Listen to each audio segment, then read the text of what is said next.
La semana pasada comenzamos a estudiar esta carta breve de Judas.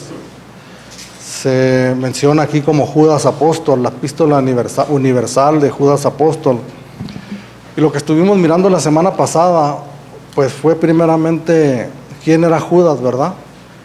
Estuvimos hablando y miramos que las pistas que nos da aquí al hablar, a presentarse él mismo como hermano de Jacobo, a quien también conocemos como Santiago y que es el autor de la carta de su mismo nombre, que está aquí también atrasito cerca de esta carta.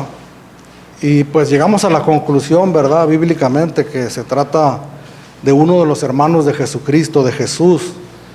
Recordemos que Jesús es hijo de María, engendrado por el Espíritu Santo, pero María, recuerden que se había ya comprometido con José. Entonces, después que se llevó a cabo la unión matrimonial entre José y María, ellos tuvieron más hijos, entre ellos Judas y Jacobo o Santiago. Entonces, este es el autor de esta carta, Judas, hermano de Jesucristo. Y estuvimos mirando también a quién va dirigida la carta, ¿verdad? Y miramos que no escribe específicamente una ciudad o una iglesia que la mencione por nombre, sino que simplemente se dirige a sus destinatarios como a los llamados. Judas, siervo de Jesucristo y hermano de Jacobo, a los llamados, santificados en Dios Padre y guardados en Jesucristo. Entonces esta carta estuvimos mirando y miramos quiénes son aquellos llamados, ¿verdad? Hablando de los llamados que la Escritura nos hace, que Dios nos hace a través de la palabra del Evangelio a todos los seres humanos, algunos a todos, mejor dicho, nos habla que nos llama a servirle, nos llama a santificarnos, nos llama a ser apóstoles, pastores, profetas, pero el principal llamado estuvimos mirando y es el que se refiere principalmente aquí, Judas, es el llamado a la vida eterna, el llamado a la salvación, a ser salvos, el llamado a reconocer nuestros pecados, a arrepentirnos delante de Dios y abrazar la fe en nuestro Señor Jesucristo. Y estuvimos mirando también que estos dos breves versículos, el versículo 1 y el versículo 2 de esta breve carta de Judas, es un par de versículos rico en enseñanza, en doctrina, que las pocas palabras que aparecen aquí son palabras que nosotros escuchamos comúnmente o leemos en la Escritura, pero que muchas veces no nos detenemos, ¿verdad?, a profundizar en estas palabras que tienen una gran enseñanza. El propósito, mirábamos, de esta carta de Judas a los llamados, a la iglesia, a los cristianos, era, y lo que menciona en el versículo 3, dice, exhortándoos a que contendáis ardientemente por la fe que una vez ha sido dada a los santos, a pelear la buena batalla, a luchar por la fe, por la doctrina, por la enseñanza que una vez nosotros recibimos cuando abrazamos la fe en nuestro Señor Jesucristo. Y es una carta que se dedica a denunciar abiertamente las falsas enseñanzas, las falsas doctrinas y a los falsos maestros. Entonces, por eso en estos dos versículos, en donde Judas nos presenta, ¿verdad?, de alguna manera nosotros podemos mirar ahí la esencia del evangelio genuino, del verdadero evangelio y de la verdadera obra que produce en aquellos que abrazan su fe.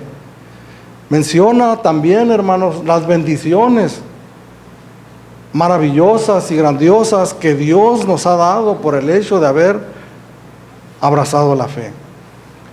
Bendiciones invisibles, bendiciones espirituales, bendiciones que no miramos con nuestros ojos, pero que son de invaluable valor para cada uno de nosotros. Es un ejercicio, la verdad, hermanos, al estar meditando en esta palabra, en esta enseñanza y cada una de estas palabras, y el poder meditar y el poder pensar que somos nosotros beneficiarios de cada una de estas bendiciones que aparecen aquí, a tal grado que nos es difícil para nosotros asimilar esas grandes verdades y esa gran bendición que nosotros hemos recibido de parte de Dios desde el momento en que nosotros respondimos favorablemente al llamado que Dios nos hizo a través del Evangelio a arrepentirnos y a volvernos a Dios. Probablemente en esta mañana, hermanos, y no quiero yo causar una controversia, pero al estar estudiando esta palabra y las palabras que siguen después de mencionar, escribir Judas, cuando dice Judas, siervo de Jesucristo y hermano de Jacobo, a los llamados, santificados en Dios Padre y guardados en Jesucristo. Cuando leemos aquí esta palabra santificados, y que mi versión que estoy leyendo es la versión que uso comúnmente, que es la versión Reina Valera. Pero estudiando esta palabra me di cuenta que prácticamente esta versión es la única, aún la versión revisada, Reina Valera, la más reciente, prácticamente es la única que menciona esta palabra, santificados en Dios Padre. La versión internacional, la versión de las Américas, la versión Dios habla hoy, otras versiones, incluso algunas en inglés.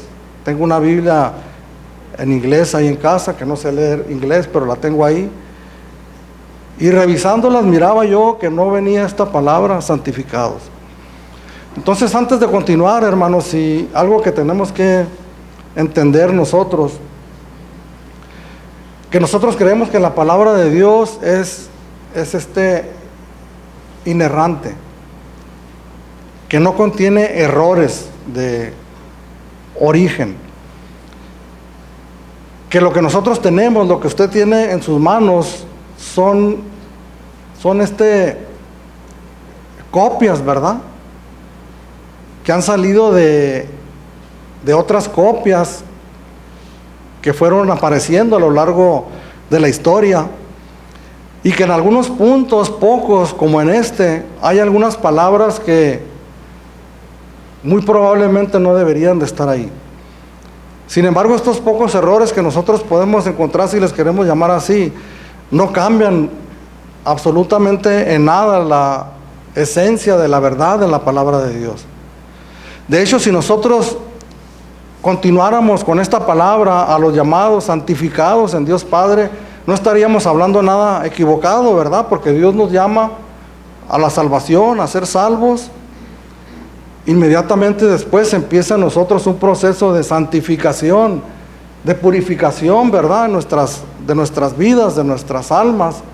Entonces estaríamos hablando de algo que toda la Escritura habla también.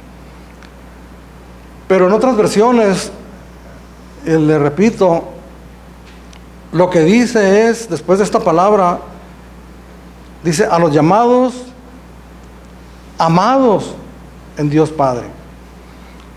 ¿Cuántos de los que están aquí en esta mañana tienen alguna versión diferente a la Reina Valera? ¿Cuál es la tuya, hermano? Américas. ¿Qué es lo que dice ahí? Capítulo 1. Dice: Judas, siervo de Jesucristo y hermano de Jacobo, a los llamados, amados en Dios Padre y guardados para Jesucristo. Me parece que usted tiene también la internacional, o tiene otra diferente. No, esta es la Reina Valera, pero la versión moderna. La versión moderna también tiene santificados. La tuya es también Reina Valera, ¿verdad? Actualizada, dice Amados, amados. dice, amados. Entonces uno, al estar estudiando la palabra de Dios, hermanos, y es a lo que voy, porque la exposición de la palabra de Dios es interpretar, ¿verdad?, lo que el autor de esta carta, en este caso, dijo originalmente a sus oyentes, ¿verdad? Entonces, habiendo descubierto que en realidad, hermanos, las pruebas abrumadoramente apuntan a esto, a que en realidad lo que Judas está diciendo después de decir a los llamados, inmediatamente después viene la palabra amados en Dios Padre. Entonces, por eso en esta mañana, en base a eso, yo decidí estudiar esta palabra en ese sentido. La versión que tiene nuestro hermano José Luis, la versión que tiene Manuel, y en la gran mayoría de las versiones que hay. Los comentaristas hablan, la palabra santificados es la palabra hagiazo, y la palabra amados es la palabra agapao. Pero cuando se escriben en griego, la escritura es similar. Entonces, dicen los comentaristas que es muy probable que haya habido una confusión en la palabra y por eso pusieron santificados en vez de amados. Pero les repito, eso no cambia absolutamente nada en los propósitos de Dios para nosotros como creyentes, como hijos de Dios. Entonces, pues aclarado lo siguiente, lo anterior, perdón, pues seguimos adelante. Después en la convivio que vamos a tener, si quiere, platicamos más al respecto. Pero si utilizamos esta palabra, entonces, amados en Dios Padre, estamos hablando, hermanos, de una enseñanza maravillosa de parte de Dios. Esta palabra amados, que la encontramos a lo largo de toda la Escritura y que se usa también y es la misma palabra que se usa de nosotros como cristianos, que hemos recibido el amor de Dios y que con ese amor nosotros amamos, ¿verdad?, a los demás hermanos, o amamos a nuestro prójimo, o inclusive amamos, como nos manda la Escritura, ¿verdad?, a nuestros enemigos. Pero la palabra que está usando aquí Judas, que es la misma, repito, se está refiriendo al amor de Dios hacia nosotros. Dice este texto que acabamos de leer: amados en Dios Padre. Es el amor de Dios Padre hacia nosotros, que hemos sido llamados, que hemos recibido el Evangelio de nuestro Señor Jesucristo, que lo hemos abrazado por fe. Es el estado en el cual nos encontramos cada uno de nosotros en este mismo momento, desde el mismo instante en que el Señor nos recibió como hijos suyos. Es el estado en el que nosotros estamos delante de Dios, amados de Dios Padre. Pero este tema del amor de Dios, hermanos, es un tema muy sensible también, y digamos también polémico de alguna manera, porque hablar del amor de Dios es atractivo, es emocionante, es bonito, ¿verdad? Muchas veces nosotros pensamos, o la gente en términos generales piensa acerca del amor de Dios y piensa en un Dios que su trabajo principal, ¿verdad?, es amar a la humanidad, es demostrarnos, es manifestar su amor, ¿verdad?, hacia todos los seres humanos, manifestándolo en supliendo todas nuestras necesidades que nosotros en un momento dado tengamos, ¿verdad? Dios nos ama y por lo tanto no va a permitir que nosotros pasemos tal o cual circunstancia. Dios nos ama y por lo tanto en cualquier situación que yo me encuentre, Dios va a acudir en mi auxilio, porque es el trabajo de Dios, ¿verdad? Es un Dios amoroso, es un Dios bueno, perdóneme la expresión, es un Dios bonachón, que está esperando únicamente que nosotros tengamos una necesidad para Él manifestarnos su gran amor. Entonces la pregunta que nosotros pudiéramos hacer aquí, en este punto, es si verdaderamente Dios ama a todo el mundo. Si verdaderamente Dios ama a todo el mundo incondicionalmente, si es igual su amor para todos los seres humanos, y podemos, por lo tanto, todos los seres humanos esperar la bondad de Dios sin que haya de nuestra parte ningún compromiso para con Él. Porque lo hemos escuchado, ¿verdad? dentro de la iglesia cristiana y fuera de ella también, personas que afirman que Dios es bueno y que por lo tanto esperan la bondad de Dios para sus vidas. Sin embargo, es importante, hermanos, que nosotros podamos entender esto acerca del amor de Dios. ¿Nos ama Dios a todos los seres humanos? Pues la respuesta sería, no sería muy fácil, pero sería de alguna manera, hasta cierto punto, sí. Dice la palabra de Dios en 1 de Juan, capítulo 4, versículo 8, que Dios es amor, ¿verdad? No dice que tiene amor o que es movido al amor. Dice que Dios es amor, que es parte de su esencia, de su naturaleza divina. Dios es amor. Entonces Dios no se puede negar a sí mismo. Dios tiene compasión de la humanidad, tiene compasión de los seres humanos. Aún de aquellos que le rechazan una y otra vez, la palabra de Dios dice que Él hace salir su sol sobre buenos y sobre malos, que hace caer su lluvia sobre justos y sobre injustos. Aquellas personas malvadas que rechazan continuamente a Dios y que se dedican, por ejemplo, a la agricultura y que dependen, ¿verdad?, de que salga el sol en todo su esplendor y que la lluvia caiga a su tiempo, la lluvia temprana y la lluvia tardía, son receptores de la bondad, del amor de Dios, que no tiene en cuenta sus pecados, sus maldades, ¿verdad? Porque Dios sostiene, hermanos, este mundo que nosotros conocemos. Cada mañana sale el sol y nosotros no sabemos, si nos metiéramos a investigar todo lo que tiene que suceder, ¿verdad?, para que el día de hoy haya salido el sol. Que cada planeta, que cada estrella, que el sol, que la luna, que la tierra permanezcan en su lugar, ¿verdad?, sin que se muevan un milímetro.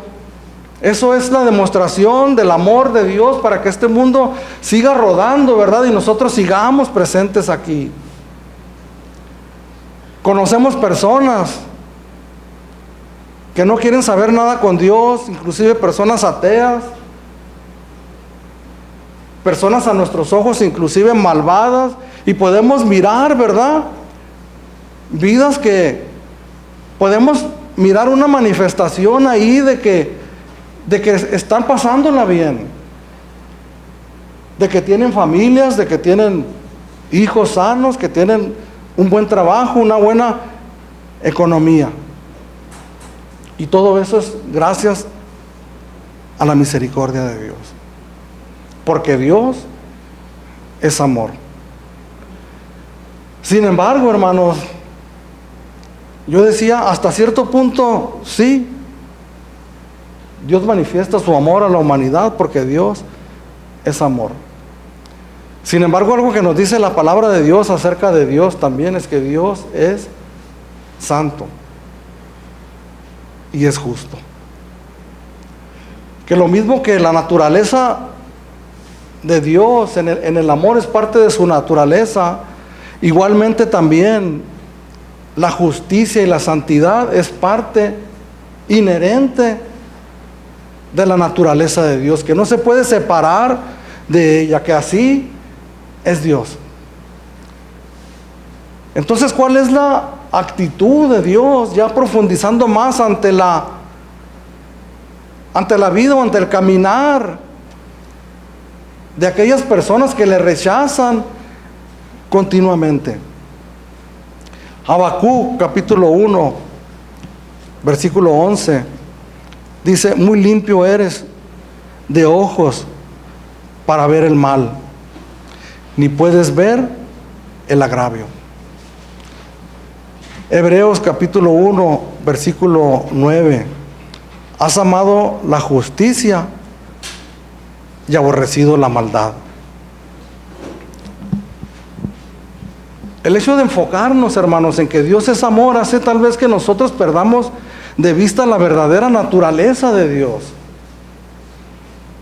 Que pensemos, ¿verdad?, en una en un anciano de días, bonachón, amoroso, que no se inquieta ante nuestras rebeldías y ante nuestra desobediencia, ¿verdad? Porque Él es todo amor. Pero si nosotros volteamos a mirar estas partes, que los atributos de Dios sabemos que son muchos atributos los que Dios tiene y que conforman entre todos ellos el carácter de Dios. Cuando hablamos de que Dios es santo y de que Dios es justo, hablamos de que Dios aborrece el pecado y la maldad. Dios es luz, escribió Juan el evangelista, y no hay ningunas tinieblas en él. Dios es justo. Dice en Números capítulo 14, versículo 18, Jehová tardo para la ira y grande en misericordia, que perdona la iniquidad y la rebelión, aunque de ningún modo tendrá por inocente al culpable. Entonces nosotros nos estamos adentrando, ¿verdad?, en otra faceta de Dios que tal vez algunos de nosotros no habíamos meditado en ella o no habíamos pensado mucho en ella. Conocemos la frase, ¿verdad?, que se ha incrustado dentro del evangelio, del evangelismo, que Dios ama al pecador, pero aborrece el pecado. ¿Cuántos han escuchado esa frase o inclusive la hemos repetido, la hemos dicho, verdad? Cuando es una frase que no encontramos en ninguna parte de la Escritura tal cual, escrita así: Dios ama al pecador, pero aborrece el pecado. Esta frase, y tal vez algunos de aquí lo sepan y algunos conozcan a un líder muy famoso del siglo pasado, que se llamó Gandhi, Mahatma Gandhi. Él acuñó esta frase, ¿verdad? Odiemos el pecado y amemos al pecador. Entonces son frases que nosotros abrazamos y vamos con las personas, y por eso les decía, es un tema importante para nosotros como creyentes, que mencionaba nuestra hermana Leti. Hemos terminado un libro que nos ha capacitado para compartir el evangelio. Entonces muchas de las cosas que nosotros hablamos a las personas no están basadas 100% en la palabra de Dios, por lo menos vienen siendo medias verdades. Al decirle a las personas: Dios te ama, Cristo te ama, Dios te ama y quiere lo mejor para ti. Dios te va a sacar de esta o de tal o cual situación, porque Dios es amor, porque Dios te ama. En realidad estamos hablando una parte de la verdad de Dios, porque no está muy errado hablar de eso, pero también tenemos que decir: pero sabes, Dios es santo y aborrece el pecado y aborrece la maldad. Y es justo también, y de ninguna manera dará por inocente al culpable. ¿Cómo podemos nosotros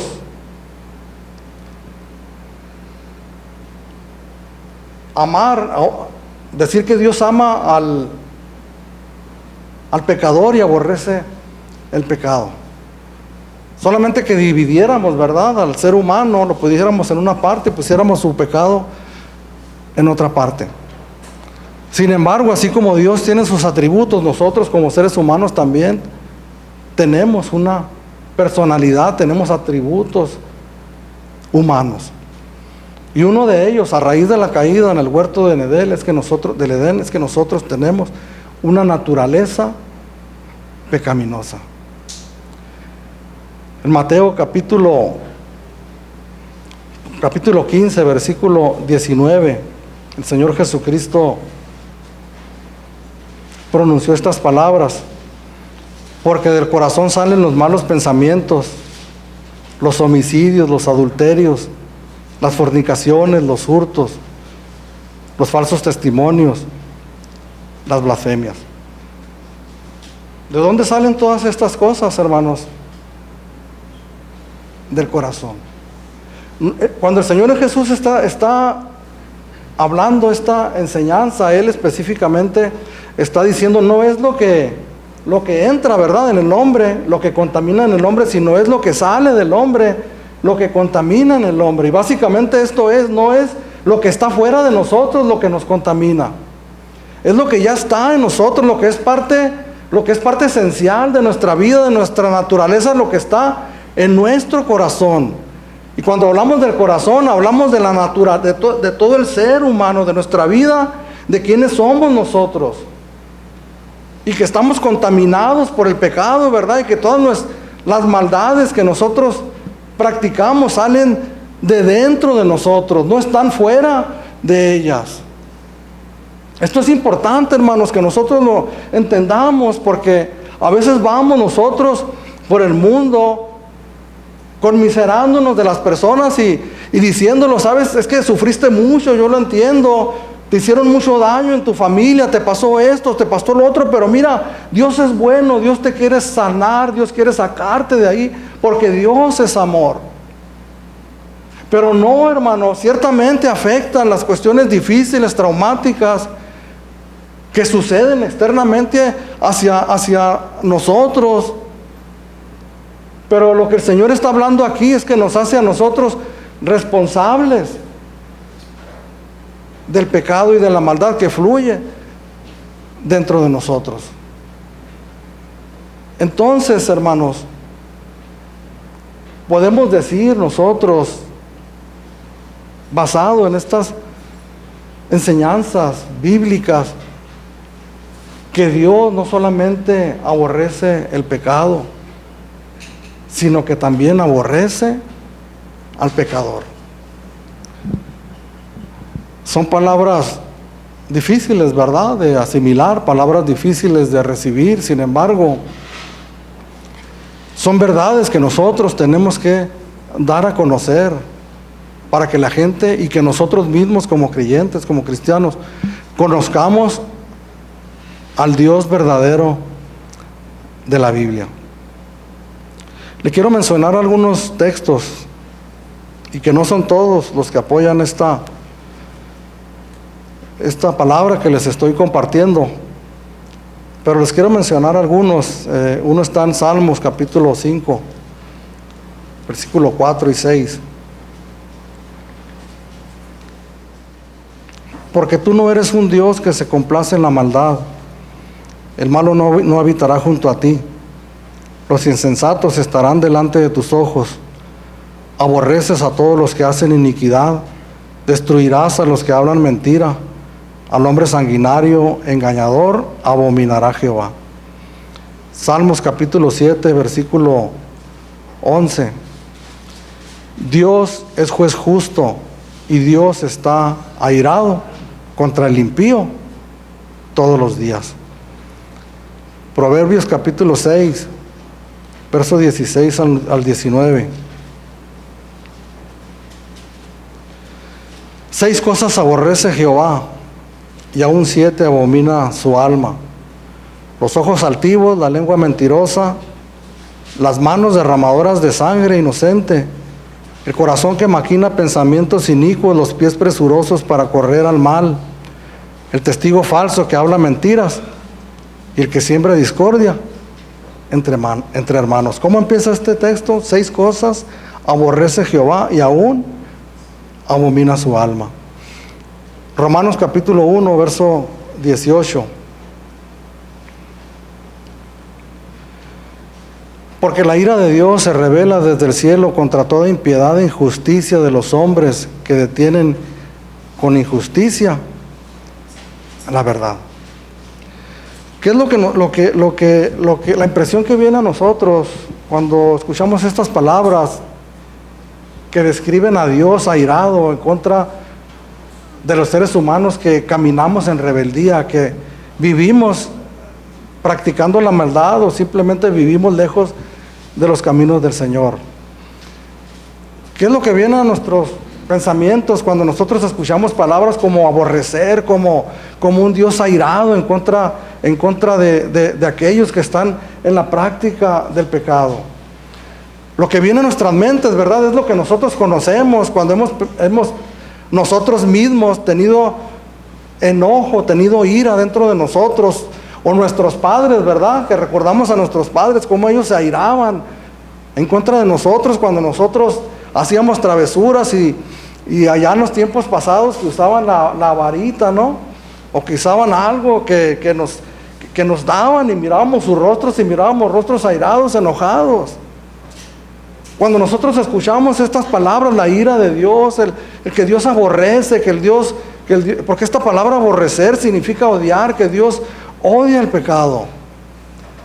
Vienen a nosotros los pensamientos de los sentimientos humanos, ¿verdad? De la naturaleza humana que nosotros tenemos, y cuando estamos nosotros bajo esa influencia de esas emociones, entonces nosotros cometemos el error de poner a Dios en la misma situación. Pero recordemos que Dios es amor y no se puede desprender de esa virtud, de ese atributo que Él tiene.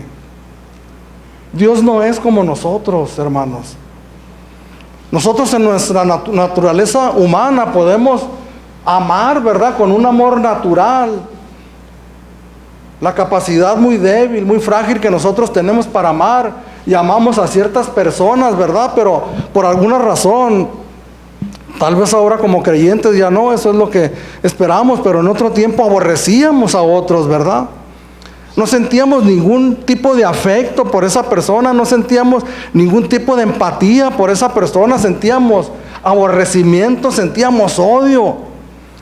Cuando pensábamos en esa persona, venían pensamientos a nosotros de aborrecimiento hacia esa persona, pero Dios no es como nosotros. En Ezequiel capítulo 33, versículo 11, el pueblo viene con el profeta Ezequiel y reconocen su pecado y le dicen que han pecado, que fallamos, y le preguntan: ¿qué haremos? ¿Cómo viviremos?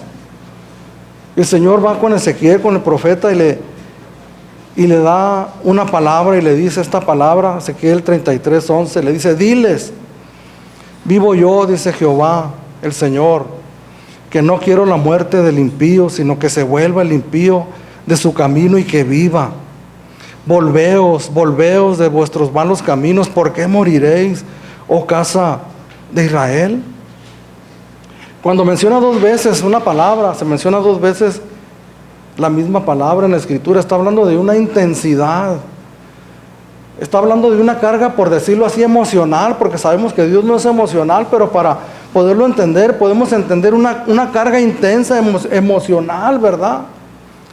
Cuando Dios está diciendo aquí, por medio del profeta, y le repito la palabra, diles, vivo yo, dice Jehová el Señor, que no quiero la muerte del impío, sino que se vuelva el impío de su camino y que viva. Volveos de vuestros malos caminos. ¿Por qué moriréis, oh casa de Israel? El Señor les está diciendo al pueblo: no tiene por qué ser así. Si has pensado que tu destino es la perdición, es morir en esa condición, no tiene por qué ser así.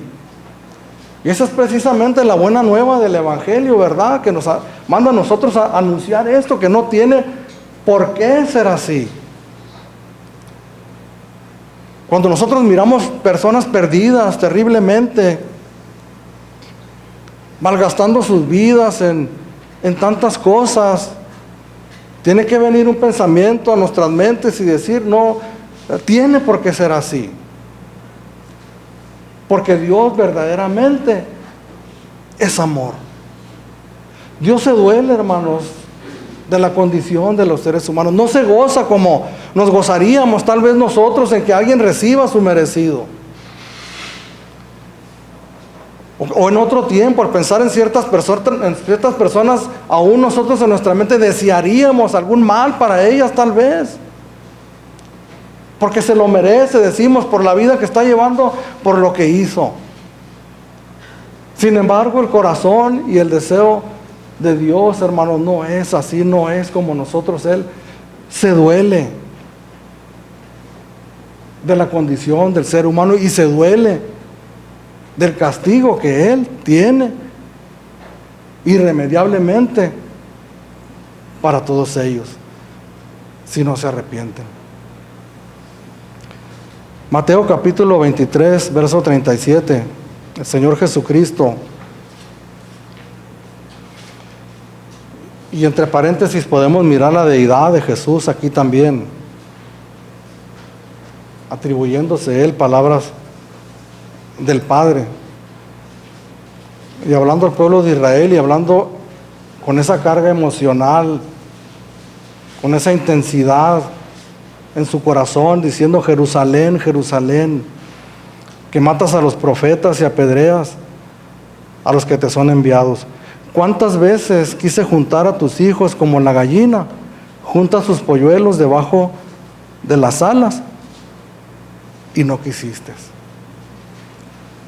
Si nosotros leemos el Antiguo Testamento, nos vamos a dar cuenta que efectivamente Dios enviaba profetas a su pueblo, llamándolos al arrepentimiento. Sin embargo, muchos de ellos fueron apedreados, fueron muertos porque no recibieron la palabra que tenían de parte de Dios para ellos. Mas aún así, Dios, hermanos, que en su naturaleza nos dice que es lento para la ira y grande en misericordia, seguía enviando profetas, hombres de Dios, que les hablaran, que les dijeran esta palabra: volveos a mí. En este punto de nuestro Señor Jesucristo, que Dios envió a su mismo Hijo Jesucristo, ya no envió profetas, no envió siervos, sus siervos, envió a su Hijo Jesucristo a predicar el Evangelio a su pueblo, primeramente de Israel, para que se volvieran a Él. Sin embargo, ¿qué fue lo que hizo el pueblo, hermanos, de Israel? Si nosotros lo miramos así a primera vista, ¿verdad? Porque sabemos que esto es más profundo aún, que condenaron al Hijo de Dios a morir en una cruz. El amor, hermanos, habla también de la paciencia maravillosa de Dios para con los seres humanos. Si nosotros quisiéramos entender un poco esta situación que estamos hablando, y no podemos hablar de un Dios aborrecedor, hermanos, como nosotros lo concebimos en nuestra mente, en nuestra humana naturaleza, pero también nos negamos, hermanos, a creer en un Dios bonachón que pasa por alto todo, que podemos vivir vidas rechazando a Dios todos los días de nuestra vida, y el día que partamos de aquí nos va a recibir con los brazos abiertos porque Dios es bueno. No. Una manera tal vez que podamos entenderlo es cuando nosotros pensamos en nuestros hijos, ¿verdad? ¿Quién no ama a sus hijos, hermanos?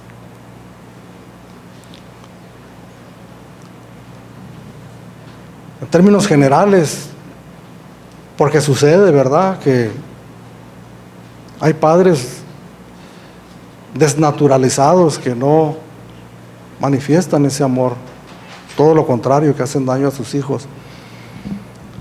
Pero ¿cuántos de los que estamos aquí, que somos padres, amamos a nuestros hijos?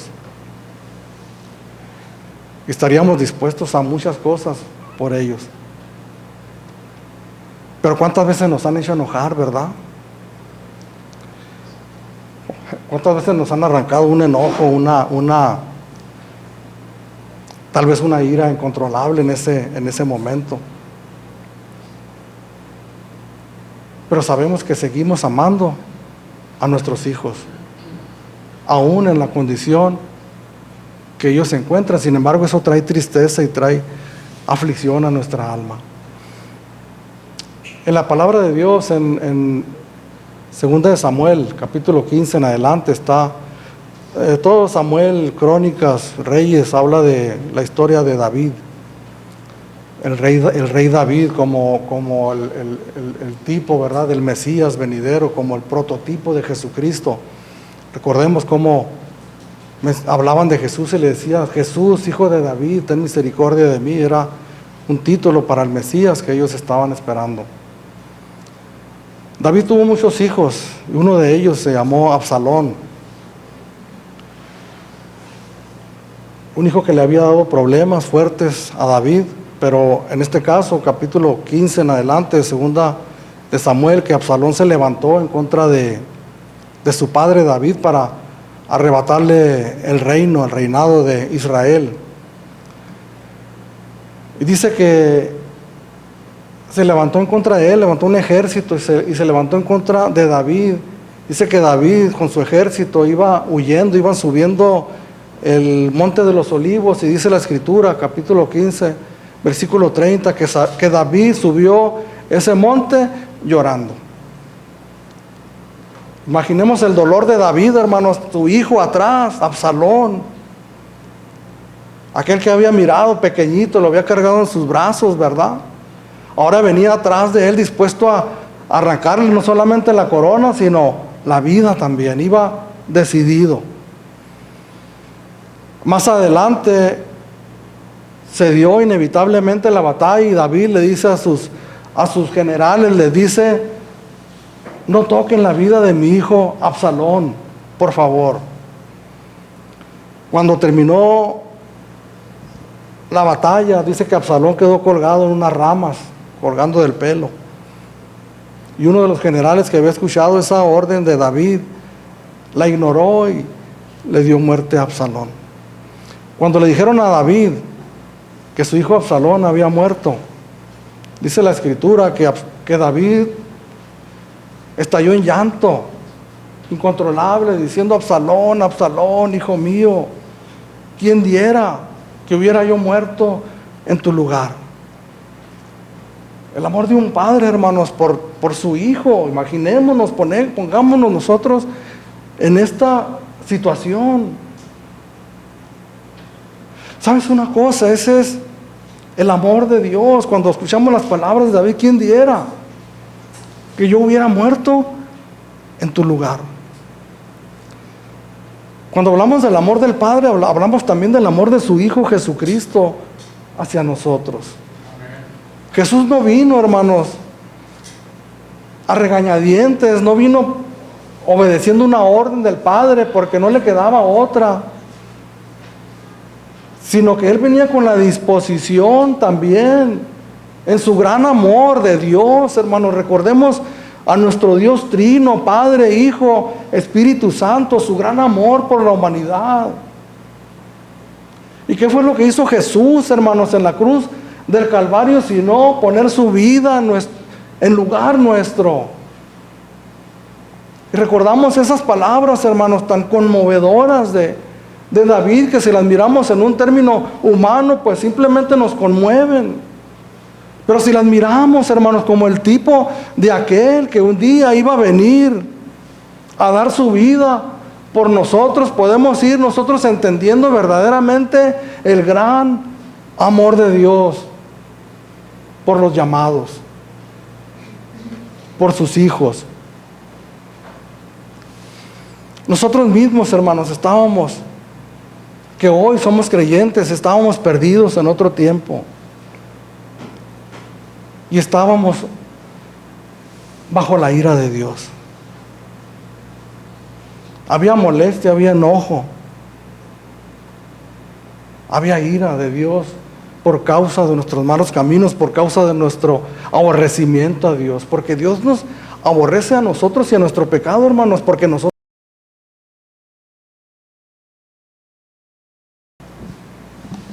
En Efesios capítulo 2, versículo 1 al 3.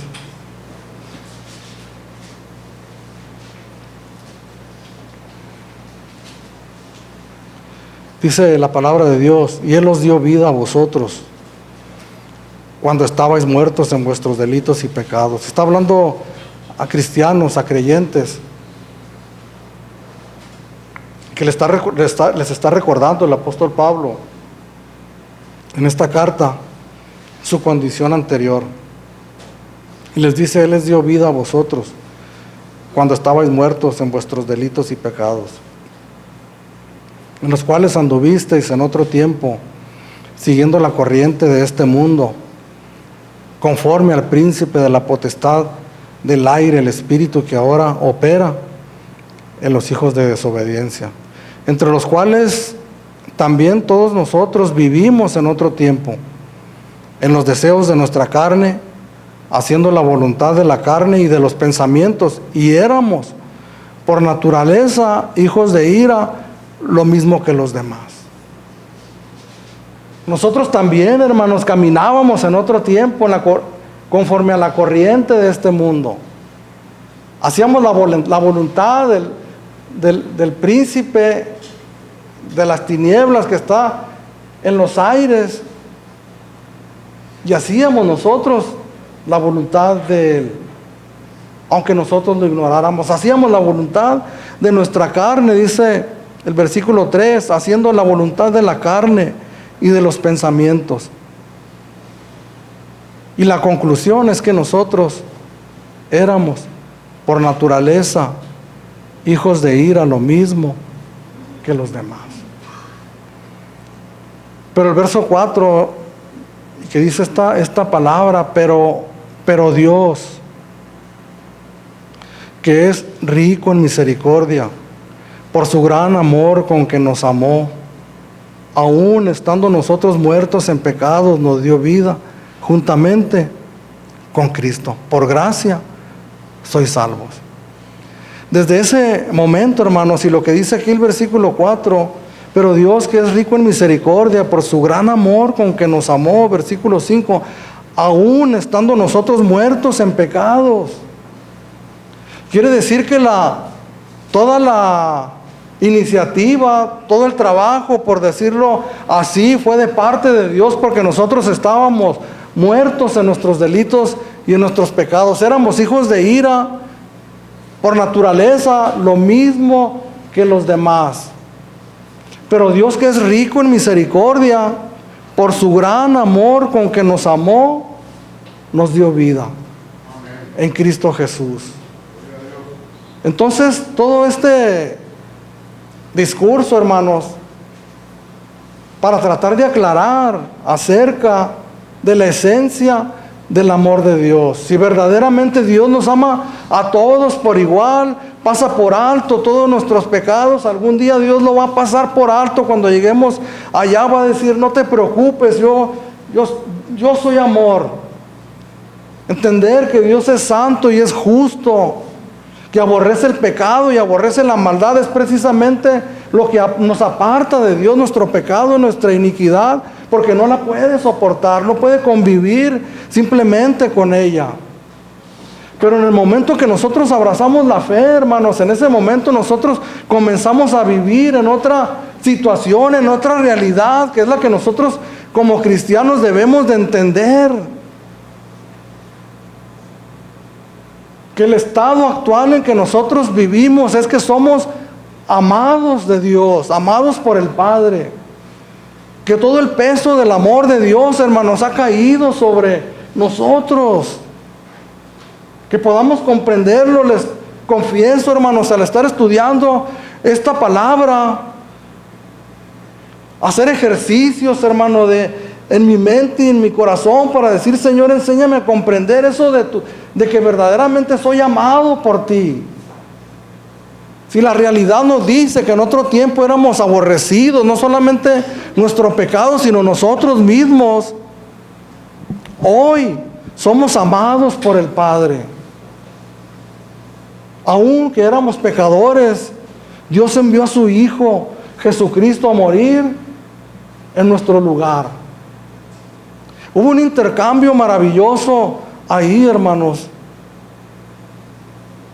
Fue Jesús, el Hijo de Dios, el que recibió ese aborrecimiento del Padre, el que recibió esa ira del Padre. Jesús en su persona en la cruz del Calvario. Comentábamos el otro día en una plática sobre mesa, después de la predicación, por qué razón el Señor Jesús expresó estas palabras en la cruz cuando dijo, Padre, ¿por qué me has desamparado? Palabras que traen confusión, ¿verdad? Pues como que Dios abandonó a su Hijo en la cruz. Es simplemente que en ese momento, hermanos, el Señor Jesucristo estaba cargando con el pecado de todos nosotros. Dios aborrece el pecado en gran manera, de tal manera que no puedo estar en presencia de Él.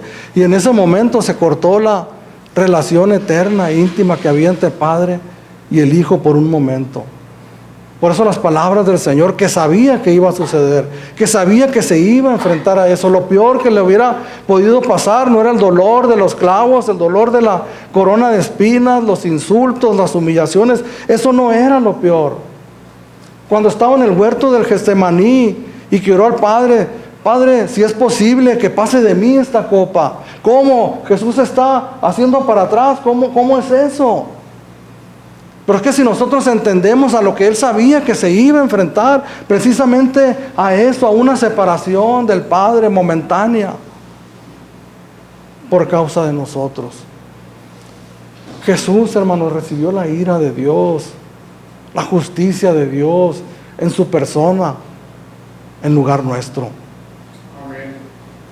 En ese momento nosotros entramos, hermanos, en una esfera diferente del amor de Dios. El amor complaciente de Dios.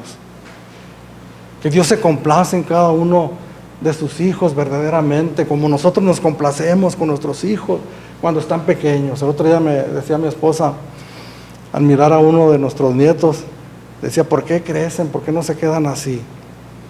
Porque es cuando están más los disfruta uno más, ¿verdad? No se rebelan tanto como ya cuando empiezan a crecer.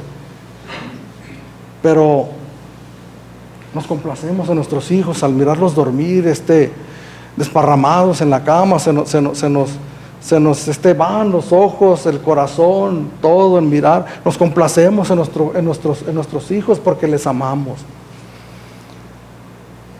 Cuando Jesús fue llevado a las aguas bautismales por Juan el Bautista, dice la Escritura que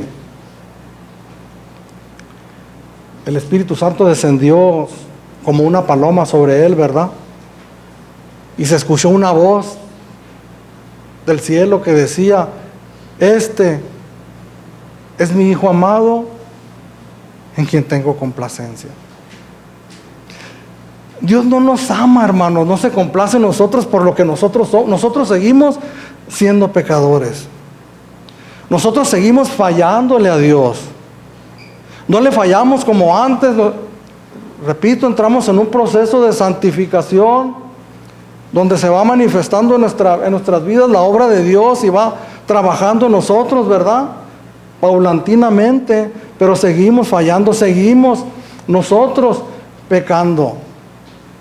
Por esa razón no podemos decir que son nuestras obras o son lo que nosotros somos, nuestra manera de ser, nuestras habilidades, nuestros potenciales, lo que sea que nosotros hagamos, que es lo que mueve a Dios, el que Él nos ame de esa manera.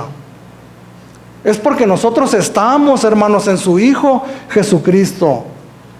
Estamos nosotros en Cristo, hemos abrazado la fe, hemos creído en Él, hemos creído en la obra que Él hizo en la cruz del Calvario por nosotros. Nos hemos acogido a eso, nos hemos abrazado a la cruz de Cristo porque sabemos que no tenemos otra opción. Entonces nosotros, hermanos, por esa razón somos hijos amados de Dios, en quien Él tiene complacencia. Por Él, hermanos, por el Señor Jesucristo estamos nosotros de pie. Dios ha derramado su amor sobre cada uno de nosotros. Romanos capítulo 5, versículo 5. Dice que Dios ha derramado su amor en nuestros corazones por el Espíritu Santo que nos ha sido dado. El hecho de que el amor de Dios ha sido derramado nos habla de que ha derramado en abundancia su gran amor sobre nuestras vidas. Desde el momento que nosotros recibimos el Evangelio en nuestras vidas. ¿Cuántos de nosotros verdaderamente, hermanos, podemos descansar en esa realidad, sabernos nosotros verdaderamente amados por Dios? Sabes que el amor de Dios, hermano, es importante para nuestra salud espiritual, nuestra salud emocional. Nosotros como seres humanos somos frágiles, somos débiles, somos imperfectos en gran manera. La mayoría de nosotros tuvimos hijos, hermanos, y cometimos muchos errores, tal vez no les dimos, ¿verdad?, lo que deberían de haber recibido. Hay muchas personas y tal vez algunos de aquí que no conocieron el amor de un padre ni siquiera, humanamente hablando. El crecer en una familia donde hay una manifestación de la protección, del guardar, del amor, del cuidado de un padre, produce afectaciones en nuestra alma, que más adelante tal vez traen algunas complicaciones en nuestra vida. Pero el sabernos nosotros amados por Dios, hermanos, verdaderamente creerlo, abrazar lo que la verdad de la palabra de Dios dice, que es difícil de comprender porque a veces pasamos situaciones difíciles, ¿verdad?, que causan aflicción, que nos sentimos nosotros, Señor, ¿dónde estás? Enfermedades o cualquier tipo de situaciones espirituales, emocionales, materiales, físicas. Pero nosotros no debemos de dudar, hermanos, del amor de Dios.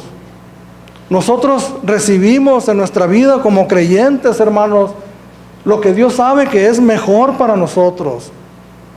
Para los que aman a Dios, todas las cosas obran para bien. Escribe Santiago, y eso lo vamos a mirar la semana entrante, que somos guardados en Jesucristo, somos protegidos, somos cuidados por Dios. Ha derramado su misericordia, nos ha dado paz en abundancia y pide aún que sean multiplicados en nuestras vidas.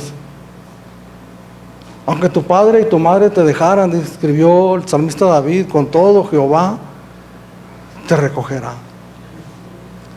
El sabernos amados por Dios, hermanos, el hacer un ejercicio mental, espiritual, sumergirnos en la palabra de Dios, convencernos verdaderamente lo que la palabra de Dios dice de una manera sencilla, que lo plantea aquí Judas al decir: Judas, siervo de Jesucristo y hermano de Jacobo, a los llamados, amados en Dios Padre y guardados en Jesucristo. No es simplemente una palabra cordial para hacer sentir bien a las personas, es una realidad espiritual en nuestras vidas, el hecho de que somos amados. Las bendiciones materiales, tangibles, físicas, una sanidad física, una bendición material, producen en nosotros una euforia porque estamos mirando, estamos palpando algo que era necesario para nosotros. Por eso le repito, necesitamos hacer un verdadero ejercicio de fe en creer en estas grandes bendiciones espirituales que Dios nos ha dado a todos nosotros por el hecho de ser sus hijos. Primera de Juan, capítulo 3, versículo 1 y 2. Estamos por terminar. Mirad cuál amor nos ha dado el Padre. Juan, el escritor de esta carta, es aquel apóstol que da testimonio de la Escritura, que se recargaba en el regazo del Señor Jesucristo. Al escribir su carta, él se refería a sí mismo y decía: el discípulo a quien el Señor amaba. Era un hombre que había comprendido en gran manera la realidad del amor de Dios y escribe: mirad cuál amor nos ha dado el Padre para que seamos llamados hijos de Dios. Por esto el mundo no nos conoce, porque no le conoció a Él. Amados, ahora somos hijos de Dios y aún no se ha manifestado lo que hemos de ser, pero sabemos que cuando Él se manifieste seremos semejantes a Él, porque le veremos tal como Él es. Juan escribe en el versículo 2 esta palabra, amados. Pero ahora Él se está refiriendo a la iglesia. Porque el comprender, hermanos, que tenemos una gran bendición, que somos amados en gran manera por el Señor, que en medio de las dificultades, de los problemas, cuando te den la espalda a aquellas personas que tú pensabas que las cuales podías confiar, podemos saber que el amor de Dios sin duda está sobre nosotros. Es una gran bendición, pero tenemos una gran responsabilidad de saber que el amor de Dios ha sido derramado en abundancia en nuestros corazones, que se derrama, que se desborda, ¿verdad? Entonces esta misma palabra, agapao, que es del amor de Dios hacia nosotros también, nos da una responsabilidad, que el apóstol Juan la menciona aquí, esta misma palabra, al referirse a la iglesia, amados.